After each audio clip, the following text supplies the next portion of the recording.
So there's a joy coming through of these beings who want to speak to us today. And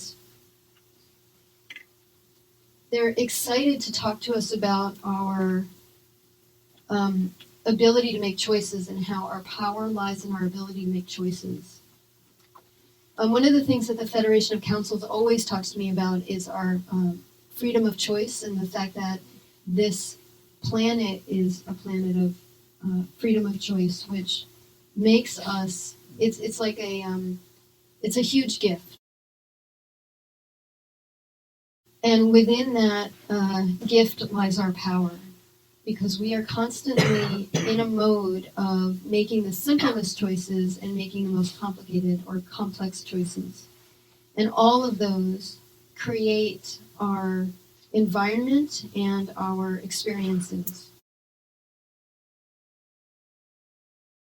The most powerful way to use this gift of choice is not in planning, actually, which reminds me, do you remember in the 80s? The 80s was all about planning. It was all about strategic planning. It was all about coming up with these 5-year plans and putting things out there in terms of, our goals and intentions of what we want to meet over the course of a long period of time, so that we're always moving towards that.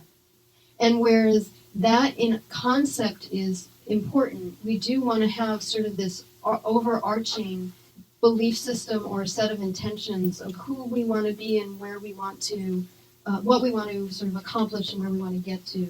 Actually, the most powerful part of freedom of choice is staying in the moment and doing what some people call the next right thing, what other people call the strongest thing. So today what we want to teach you is to feel into the strongest thing. And they want me to talk to you about a completely mundane experience of mine that was like the most simple explanation of this. And that is that I had to go to the store to return something, and I couldn't decide if I wanted to go first thing in the morning or last thing in the day, right? Super simple, not a big deal. But when I felt into what felt stronger, meaning, did it feel better to me if I went in the morning?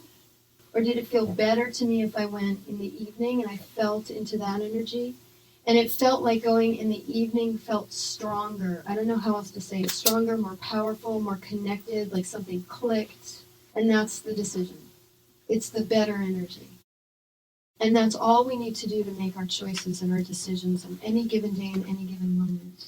Even in those moments, when it feels like a decision has to be made right away, that could just be a thought that you have or a belief system that you hold. Feel into whether it feels strong to make that decision in that moment, or it feels stronger to wait. And they want to remind all of us that not everybody is going to be led quite like Kim gets led sometimes. And sometimes decisions are those that are difficult and even more mundane. Like, for instance, if you feel like you need to leave your job. Sometimes we get that feeling of it has to be today, it has to be now, I have to say something. And I'm going to use that as an example of leaving your job, but really feel into whether today is the strongest day. And allow yourself, even though you might know on a deep level that you're ready to leave your job, that today might not be the day that you do it. And you allow yourself to wait until the feeling becomes strong within you. The feeling shifts into, now is the time to speak up. It's that simple. But it allows us to surrender into the flow of life that needs to happen before things are changed. Or the flow of life that needs to happen while new things are being created and opened and doors opening up for us. What I, Randy, hear them saying is they're talking about not forcing things.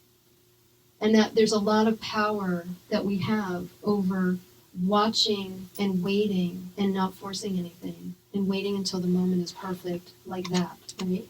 Like Kim said, because who knows when that bag arrived underneath the counter that morning, that afternoon. Who knows who was going to be in later that day to buy it if you didn't go. And so surrendering to and trusting in the fact that things need to fall into place perhaps before your personal desires are met, but also trusting that your personal desires will be met. You'll get the information, you'll make the change, you'll create the situation. And they're showing me that a lot of times what has to happen for us to become masters in that, for us to move into that state of grace, this experience of staying more in the body and keeping the body as clear as possible. So the body stays clear when the emotions are clear and when the thoughts are clear, and that we're in a state of connection with ourselves. And there's so much going on both astrologically right now and the actions of people and countries on the planet and all of the environmental turmoil, that we're on very unstable ground most of the time right now.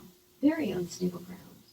So they're showing me two things at once. They're showing me the need to return to center as often as possible. And the center place is our most powerful spot.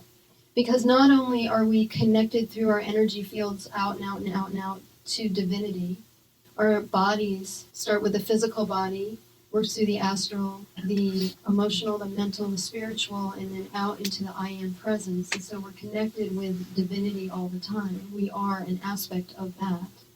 But those bodies also exist inside of us, starting with the physical, the astral, the emotional, the mental, the spiritual, and we get back inside of us to a place of center, which is divinity. Okay, so see it both ways. We are a mirror.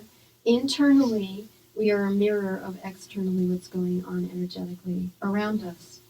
And coming back to that center, in our culture, it's very thought of that we reach up and out and to look for that which is outside of ourselves. But the strength actually lies by going deeper and deeper and deeper inside of ourselves to that center point, which is that divine spark existing inside.